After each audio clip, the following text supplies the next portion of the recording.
استقامت کیا ہے؟ استقامت کے بارے میں ابن حجر اسقلانی رحمۃ اللہ علیہ صحیح بخاری میں اس کی شرح میں تعریف کرتے ہیں، یہ الکنایہ عن التمسك بأمر الله سبحانه وتعالى فعلا وتركا۔ استقامت کا معنی یہ ہے اللہ تعالیٰ نے جن کاموں کو کرنے کا حکم دیا ہے ان کو کرنے پہ مضبوط ہو جائے،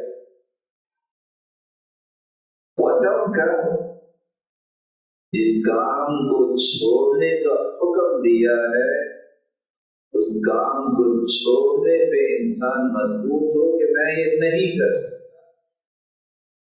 دوسرے لفظ میں اللہ کے اوامر کی پابندی کرنا اور نواہی سے اجتناب کرنا یہ کسی بھی مسلمان کی استقامت کی نشانی ہے۔